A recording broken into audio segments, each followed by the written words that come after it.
నమస్తే న్యూస్ 24 తెలుగుకు స్వాగతం. నా పేరు యామిని. ముందుగా వార్తల్లోని ముఖ్యాంశాలు ఇప్పుడు చూద్దాం. కొత్తవలస మండలంలోని 165 సర్వే నంబర్ గల ప్రభుత్వ భూమిని కొందరు బడాబాబులు ఆక్రమించి ప్లాట్లుగా మార్చి అమ్ముకుంటున్నారని స్థానికులు ఆరోపిస్తున్నారు.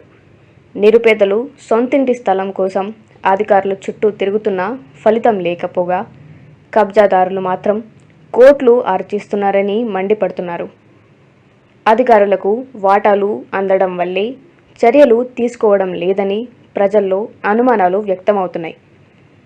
ఈ విషయమై వివరణ కోరేందుకు మీడియా ప్రతినిధులు తహసీల్దార్ కార్యాలయానికి వెళ్ళగా ఆగస్టు 1న ప్రధాని నరేంద్ర మోడీ భోగాపురం ఎయిర్పోర్ట్ ప్రారంభోత్సవ విధుల్లో అధికారులు ఉన్నట్లు తెలిసింది. వెంటనే ఈ కబ్జాపై సమగ్ర విచారణ జరిపి అక్రమార్కులపై చర్యలు తీసుకోవాలని మరియు ఈ భూమిని స్వాధీనం చేసుకొని నిరుపేదలకు ఇళ్ల స్థలాలుగా కేటాయించాలని స్థానికులు కోరుతున్నారు.